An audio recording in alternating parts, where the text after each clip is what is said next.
Birmingham, our second largest city, with such a wonderful crowd of caring, compassionate people who want to put a stop to the exploitation and the greed and stupidity that is killing the wildlife of this world. Wouldn't you agree? Yay! Let's just talk about trophy hunting for a moment. Nearly 5 years ago now, I was touring the media studios in the immediate aftermath of that dentist from Minnesota that decided he wanted to kill a lion in Hawaii National Park, Cecil the lion. What that particular incident did was bring to the world's attention the horror of trophy hunting.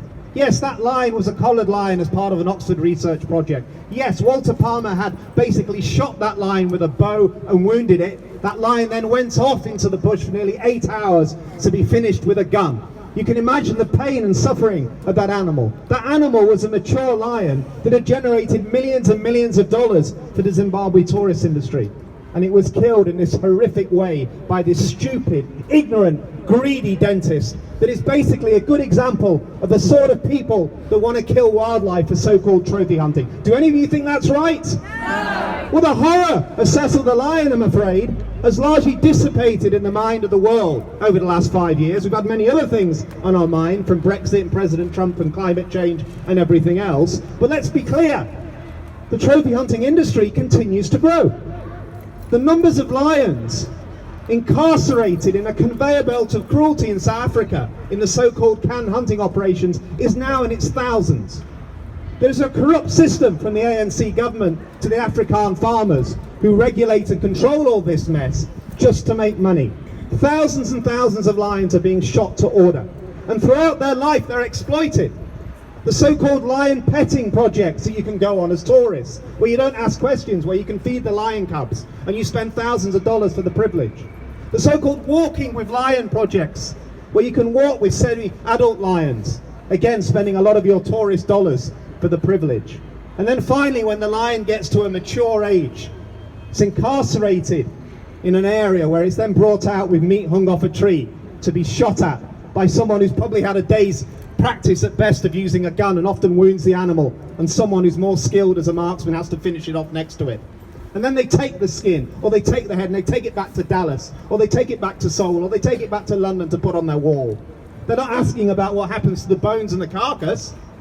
Even that has a market, that has a value. And now the South African government are allowing the regulated trade of lion bones into Southeast Asia, Vietnam, Laos, China, which feeds this medicine trade, that then feeds, as Jane has said, the destruction of what's left of Africa's wild lions.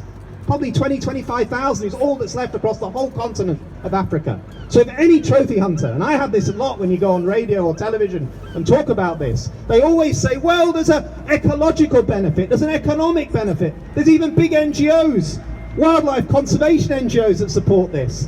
But that just doesn't stack up.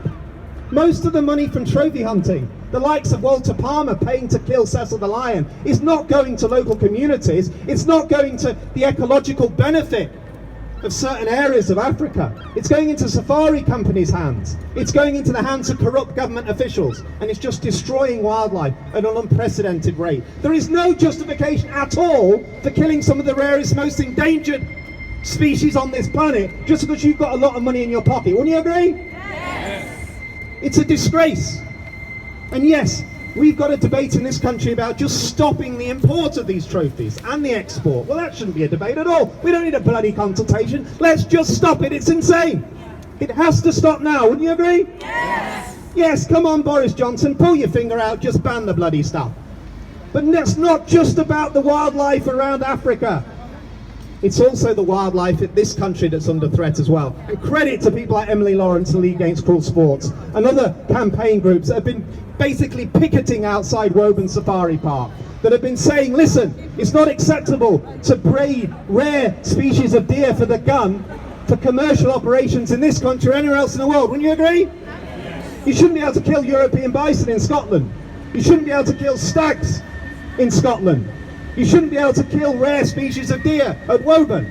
You shouldn't be able to go to remote Scottish islands, like certain American trophy hunters do, to kill deer, to kill sheep, to kill goats. Wouldn't you agree? Yes. If you're going to stop trophy hunting in Africa, you damn well stop it in Britain as well. But it's a disgrace. And that's the issue here. The war on wildlife isn't just a global fight, it's a fight at home as well. We have the biggest fight on our hands to protect what's left of our wildlife in this country. It could be foxes, it could be badgers, it could be birds of prey, it could even be species like beavers and otters that we're reintroducing to our countryside, all of which are under threat from developers, landowners, farmers, hunters, and just basically maniacs who want to kill and maim animals. Wouldn't you agree? Yes. And we've got to fight it every single day, and all credit, let's have a round of applause for the hunt monitors and the hunt saps, and all those people on the front line who are fighting that battle day in, day out, in the cold, in the wet, with no thanks, but they do it because they care. Because if it wasn't for them, the situation would be far worse than it is today. And I've got to talk about badgers, because Nigel's absolutely right, you know. Killing badgers is almost like an NFU-funded trophy hunting programme as far as I'm concerned. We're waiting on the government now to announce the badger cull figures. They've delayed since December when they usually announce, because there's a big battle going on in government and a big battle going on in Whitehall about what's going to go on with this train wreck of a policy. But we expect in 2019 that over 40,000 badgers were killed within 6 weeks. That's the biggest destruction of a protected species in the history of this nation. Do any of you think that's acceptable? No. And we're pushing these animals as a result to the verge of local extinction in parts of this country where they have lived since the Ice Age. Since the Ice Age, and we have the largest population of badgers anywhere in Northern Europe. Farmers say to me, we're being overrun by them. Why are you worried, Dominic? You're just exaggerating. No, we are not.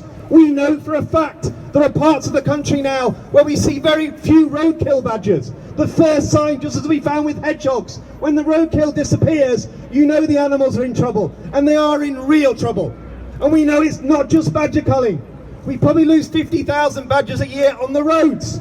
We lose thousands to developers, and we lose thousands to badger baiters and to wildlife maniacs that some of you might have seen reported in the Lincolnshire Press this week, with a lady out with her dogs that came across both badgers and foxes that had been skinned and mutilated. So not only were they killed, the person that left them there wanted to prove a point. Now I'm afraid the person who did that's not just dangerous to animals, they're dangerous to humans as well. Wouldn't you agree? Yes. This is a disgrace. And we have to find an end to it. And we can find an end to it. But I'm afraid the National Farmers Union thinks it runs this government. It thinks it can kill any wild animal it wants that gets in the way of its farming systems. And let's be clear about those farming systems. They've got to change. It's not just me saying that. If you look at the former DEFRA chief scientist, Ian Boyd, the very architect of this policy, is now out of DEFRA. He's now turned vegan, and he's saying that livestock farmers should give up and start rewilding their land. Not only that, he's going to come to the Badger Club Symposium in November, and he's going to say that as well. We know this policy is in trouble. We know this policy is in trouble because on April Fool's Day, the National Farmers Union are taking a judicial review against the government, who decided last year not to issue a licence for badger culling in Derbyshire. They're dragging the partner of the Prime Minister into that, because I had the audacity, as far as they're concerned, to go into Downing Street to meet with her, who then spoke to Boris Johnson, who made sure that he knew the concerns we had, and hopefully when he took a decision, it was influenced by those concerns. They say that's wrong. I say that's completely legitimate. We have a right to influence anyone we choose to, just as they do. And I'm really grateful, because if Prime Minister Boris Johnson stays in Downing Street, which he might for 10 years, that he might have a partner beside him that actually does care about animal rights, has been out on marches for whales and other species, and does actually think this is wrong. Wouldn't you agree? Yes. And they have no right to silence her, as they have no right to silence you or any of us. Anyone, including the partner of the Prime Minister, has a right to speak up for the welfare of animals and wildlife in this country, and they shouldn't be silenced. And if it has to go to a court, and if that has to set a legal precedent that they have an opinion and they're entitled to it, so be it. Because we'll fight the NFU in the courts. We will not allow you to run this government and destroy our wildlife, to keep your dirty, inefficient farming systems running, when we know there's a massive decline in meat and dairy consumption in this country. We know that those systems are feeding climate change anyway, and they have to change. We want to help farmers change. We want to protect our wildlife, and we want to use our taxpayers' money efficiently. We are in a war on wildlife, but we'll win it because we're caring and compassionate. We'll win it because we're right. We'll win it because this country, despite we have many differences, we care deeply about animal welfare and wildlife protection. That's why the debates about foxes and the debates about badgers and trophy hunting become such big discussions in this country. Just leave you one thought. Boxing Day, you remember a certain leading QC decided he was going to club a fox to death and then boast about it on Twitter. In most other countries, that wouldn't have even got a rumour and interest anywhere. In this country, it said social media insane. It led the front pages of the newspapers for 3 days. And I think what it showed was not only he was arrogant and stupid and cruel, but people in this country won't put up with that horror, won't put up with that type of behaviour, and we make a stand. Wouldn't you agree? Yes. And that's what makes Britain great, despite our differences. That's why we're here today. That's why we will keep marching and keep fighting for wildlife. And that's why ultimately, because of all the greed, ignorance and stupidity that leads to the destruction of wildlife in this world, the moral case, the care and compassion will win. Thank you very much.